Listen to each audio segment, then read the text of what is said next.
NAACP.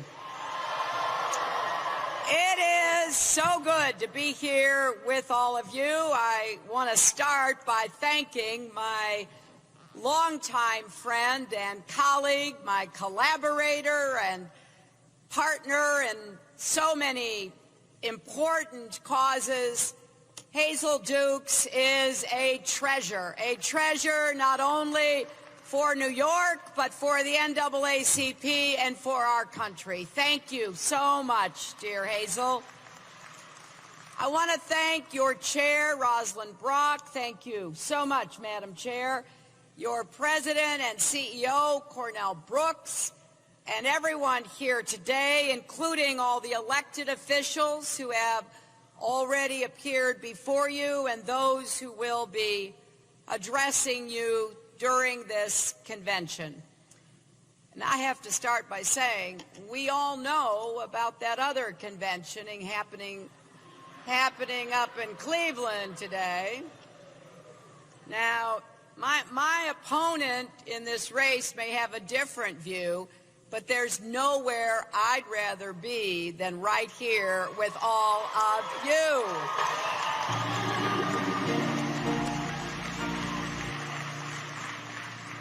For more than a century, you've been on the front lines, pushing America to become a better, fairer country. You and your noble predecessors have marched, sat in, stood up, spoke out, all to bring us closer to our founding ideals of equality for all.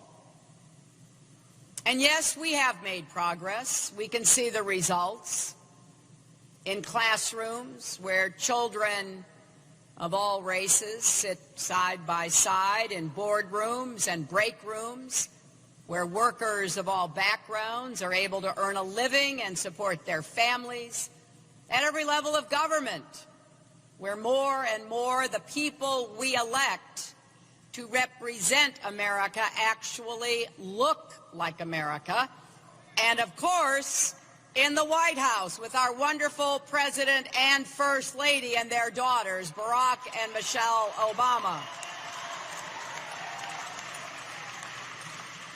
So as the President has said, indeed, as he exemplifies, we've come a long way, but you know, and I know, that we have so much further to go. We were cruelly reminded of that with the recent deaths of Alton Sterling and Philando Castile, two more black men killed in police incidents, this time in Louisiana and Minnesota. And then in Dallas, 5 police officers killed while serving and protecting peaceful protesters targeted because they were police. And then, of course, yesterday, 3 police officers murdered in an apparent premeditated ambush in Baton Rouge. This madness has to stop.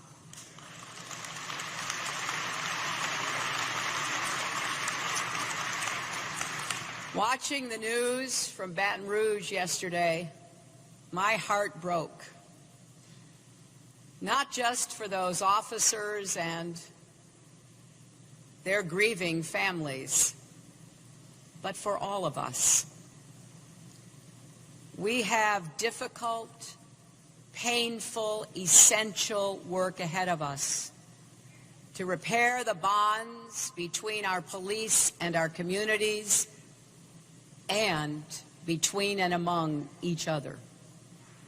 We need one another to do this work, and we need leaders like the NAACP. We need police officers to help us make progress. These murders threaten all of that. Killing police officers is a terrible crime. That's why our laws treat the murders of police so seriously, because they represent the rule of law itself. If you take aim at that and at them, you take aim at all of us. Anyone who kills a police officer and anyone who helps must be held accountable. And as president, I will bring the full weight of the law to bear in making sure those who kill police officers are brought to justice. There can be no justification, no looking the other way. We all have to make sure and pray it ends. The officers killed yesterday in Baton Rouge were named Montrell Jackson, Matthew Gerald, Brad Garofalo. When they died, they were responding to a call about a man with a gun. How many families, how many more families would be paying the price if we did not have brave men and women answering those calls? That's why I'm haunted by the image of what the officers in Dallas were doing when they died. Protecting a peaceful march, talking with the protesters. Where would our democracy be without courageous people willing to do that? So we all need to be partners in making law enforcement as secure and effective as it needs to be. That means investing in our police, in training on the proper use of force, especially lethal force, how to avoid using force to resolve incidents.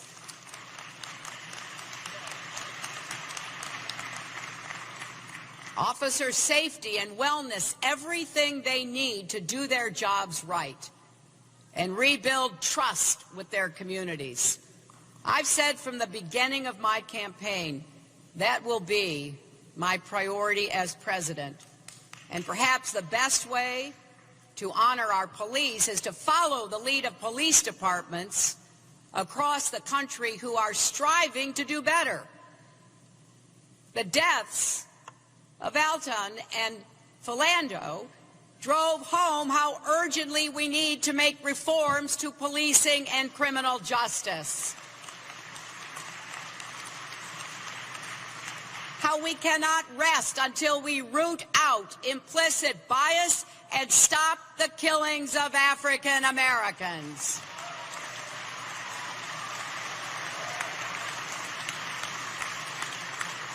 Because there is, as you know so well, another hard truth at the heart of this complex matter. Many African Americans fear the police. I can hear you, some of you in this room.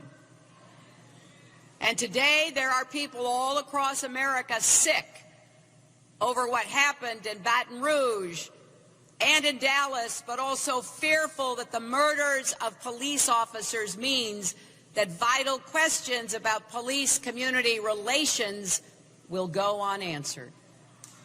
Now that is a reasonable fear, isn't it? And all of this tells us very powerfully that we have to change.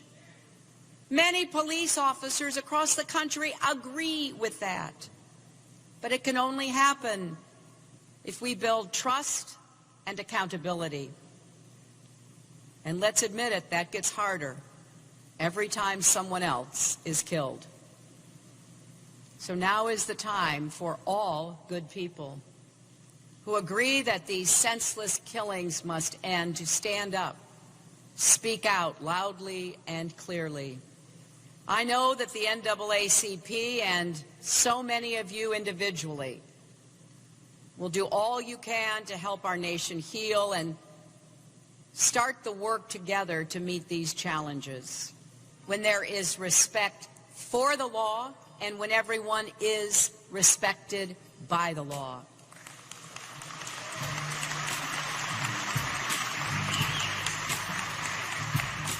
And let's admit it, there is clear evidence that African Americans are disproportionately killed in police incidents compared to any other group. and African-American men are far more likely to be stopped and searched by police, charged with crimes, and sentenced to longer prison terms than white men convicted of the same offenses. These facts tell us something is profoundly wrong. We can't ignore that. We can't wish it away. We have to make it right. That means end-to-end reform in our criminal justice system, not half measures, but a full commitment with real follow-through. That's why the very first speech I gave in this campaign back in April of 2015 was about criminal justice reform. And the next president should make a commitment to fight for the reforms we so desperately need, holding police departments like Ferguson accountable.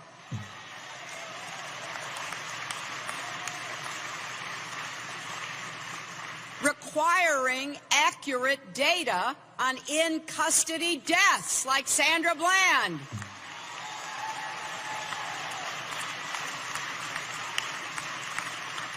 Creating clear national guidelines on the use of force, especially lethal force. Supporting independent investigations of fatal encounters with the police. So I pledge to you, I will start taking action on day one and every day after that until we get this done.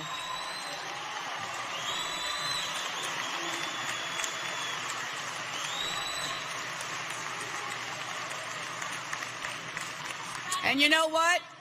When the 24-hour news cycle moves on, I won't.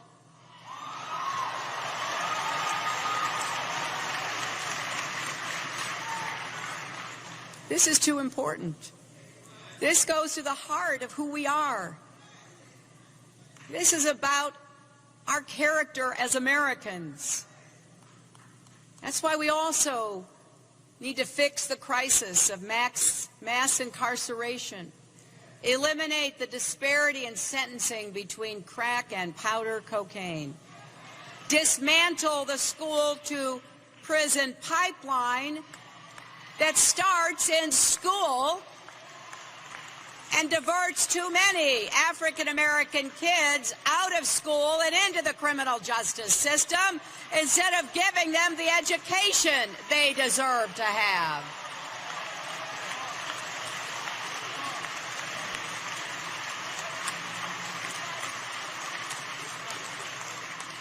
And we need to do, all of us need to do, and I look forward to working with the NAACP, we need to do a much better job helping people who have paid their debt to society find jobs and support when they get out.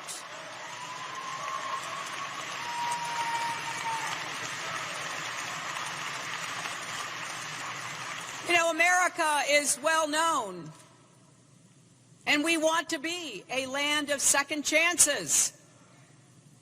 But so many Americans never had a first chance to begin with. So let's give everyone a fair chance at rebuilding their lives. As Abraham Lincoln said, give everyone a fair chance in the race of life. My plan would make significant investments in reentry programs for those formerly incarcerated. And I will ban the box in the federal government.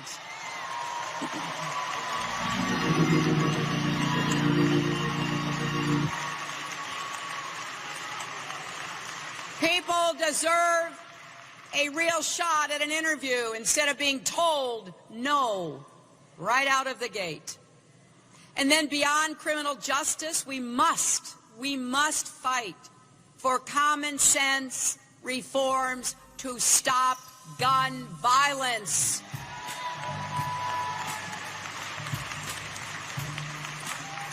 This is by far, gun violence by far the leading cause of death for young African American men, outstripping the next 9 causes of death combined. The wrong people keep getting their hands on guns. And not just any guns, military weapons, like the kind the Dallas shooter had, which allowed him to outgun the police. That's why the Cleveland police yesterday demanded that the state suspend the open carrying of weapons on the streets during the Republican National Convention. And last week, the extraordinary, inspiring Dallas police chief, Chief Brown, told lawmakers, "Do your job. We're doing ours," he said. He's right when he went on to say, "We're putting our lives on the line."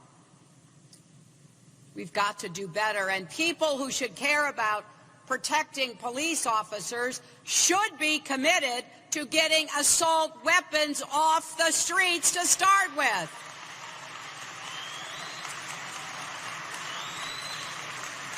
And they should join us in instituting comprehensive background checks, because law enforcement officers are nearly 50% less likely to be killed in states where there are checks on the purchase of handguns. But even if we succeeded in passing these laws and implementing them, we'd have to go further than that. We need to do something about the racial inequities in our healthcare system. Right now, black kids are 500% more likely to die from asthma than white kids. 500%. Right now, a black baby in South Carolina is twice as likely to die before her first birthday as a white baby. Imagine if those numbers were reversed and it were white kids dying.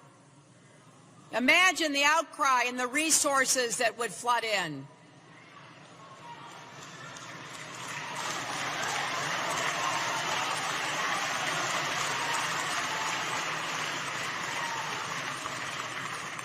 And let's do everything we can to create more jobs in places where unemployment remains stubbornly high after generations of underinvestment and neglect. I'm a big fan of Congressman Jim Clyburn's 10-20-30 plan, steering 10% of federal investments to neighborhoods where 20% of the population has been living below the poverty line for 30 years. That should go nationwide, because the unemployment rate among young African Americans is twice as high for young whites. And because of that, my plan also includes $20 billion aimed specifically at creating jobs for young people. If you don't get that first job, it's hard to get the second job, and it's hard to build a solid financial base. And because of the Great Recession, we have so fallen back. The median wealth for black families is now just a tiny fraction of the median wealth for white families. That's why my plan includes steps to help more African American families buy a home, which has always been one of the surest ways to build wealth and security for a family. And we will do more to support small businesses and black entrepreneurs to get access to capital. And I want to give a shout out to black women who represent the fastest growing segment of women-owned businesses in America.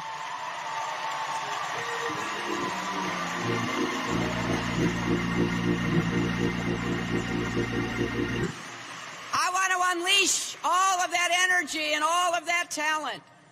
We need to view these issues also as part of the struggle for civil rights. Rosa Parks opened up every seat on the bus Our challenge now is to expand jobs so everyone can afford the fare.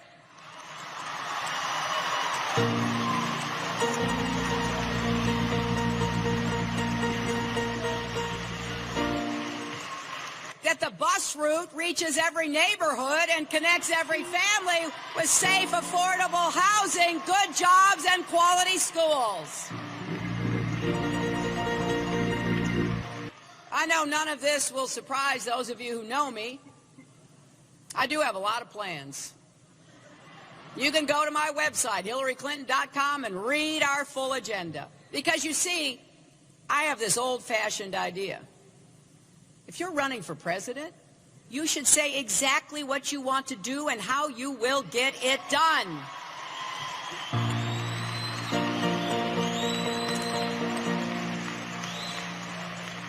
I do sweat the specifics because I think they matter.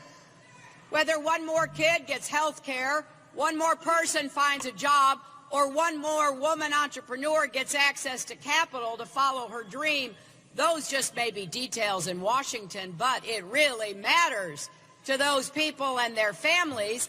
And the truth is, we need to plan how we're going to address the complex set of economic, social, and political challenges we face. They're intersectional. They're reinforcing. We've got to take them all on. We can't wait and just do one at a time. But the answers won't come just from Washington.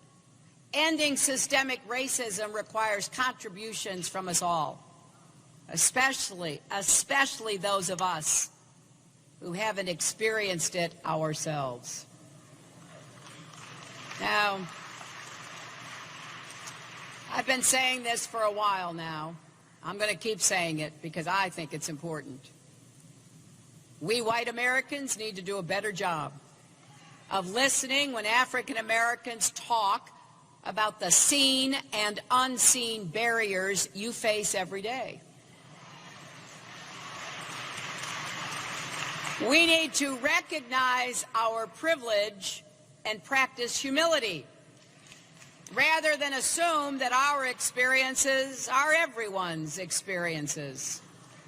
We all need to try as best we can to walk in one another's shoes, to imagine what it would be like to sit our son or daughter down and have the talk about how carefully they need to act around police because the slightest wrong move could get them hurt or even killed.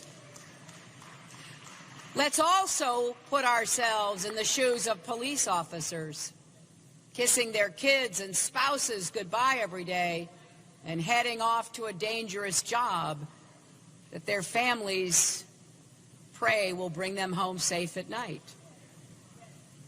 Empathy works both ways. We've got to try to see the world through their eyes, too.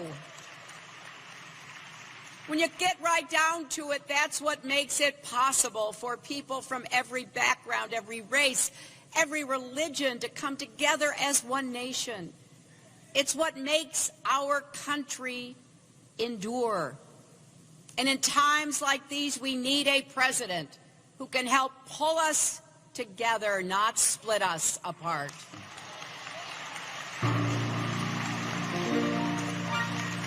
I will work every single day to do just that. And what I'm about to say, I say with no satisfaction. The Republican nominee for president will do the exact opposite.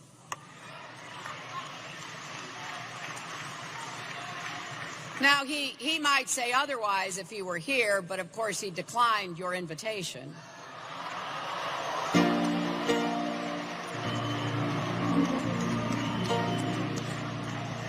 So all we can go on is what he has said and done in the past.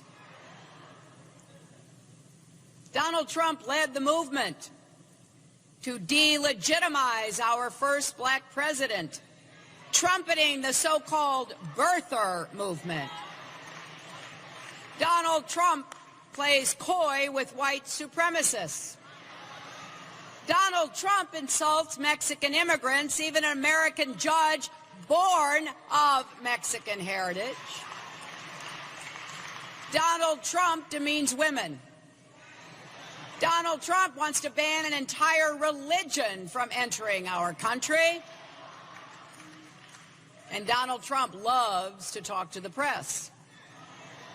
But let's not forget, let us not forget, the first time Donald Trump was quoted in the New York Times was in 1973, when the Justice Department went after his company for refusing to rent apartments to African Americans.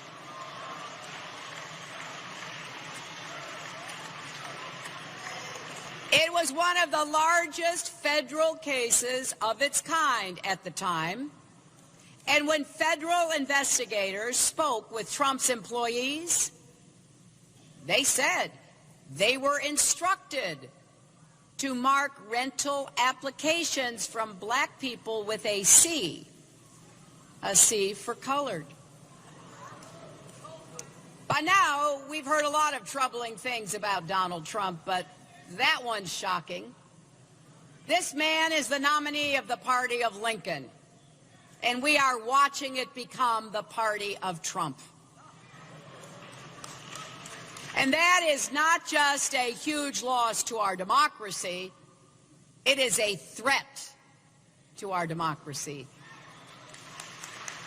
And it all adds up. It all adds up to an undeniable conclusion. I don't care if you're a Democrat, a Republican, an independent. Donald Trump cannot become President of the United States.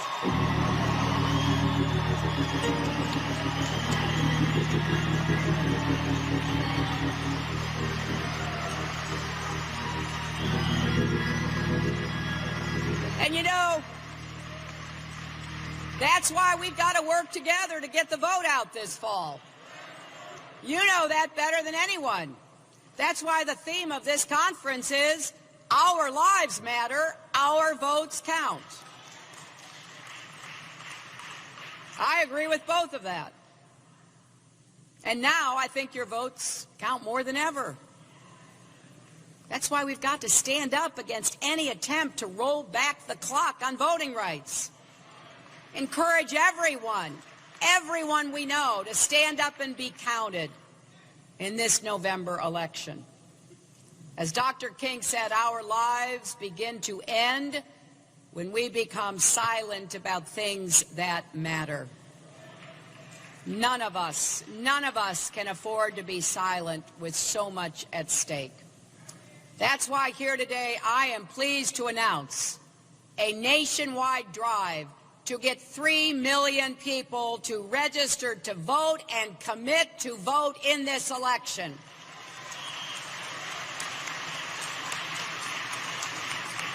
We are hosting more than 500 registration events this week across the country. We're going to minor league baseball games, college campuses, barbershops, hair salons, street corners. And with those we cannot connect with in person, we've created an online one-stop shop voter registration tool in English and Spanish. And my team in Ohio wanted me to make sure you all know we are hiring.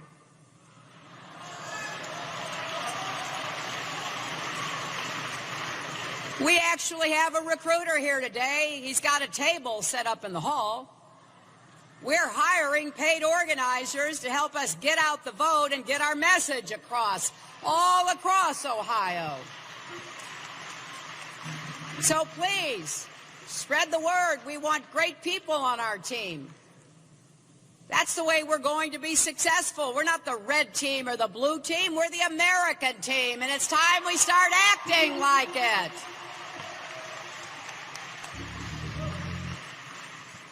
I have no doubt we can rise to meet these challenges if we stand together. No doubt at all.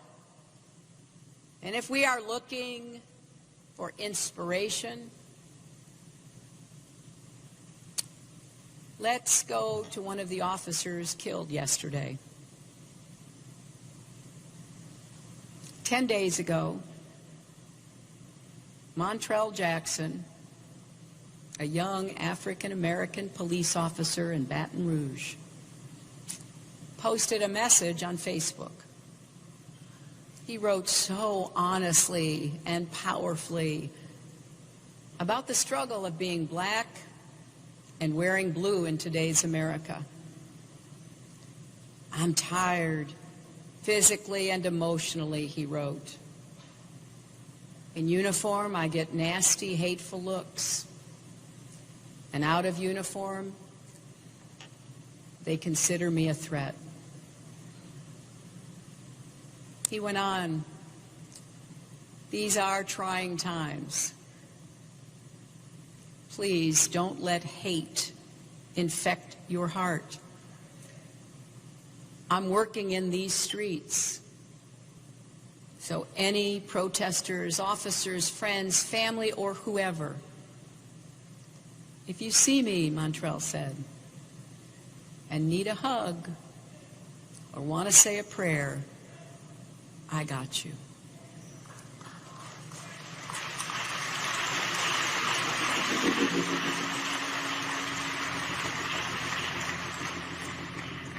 That, my friends, is the strength of America. Men like Montrell Jackson. Despite all our challenges, that spirit of love and community must guide us still. We have to heal the divides that remain, make the United States what it should be, stronger and fairer, more opportunity for every one of our people. I would not be standing here on the brink of accepting the Democratic nomination if I did not believe, if I did not in my heart believe that America's best years are still ahead of us. So let us go forward with faith, with confidence, with optimism. Our children and our grandchildren deserve no less. Thank you all. God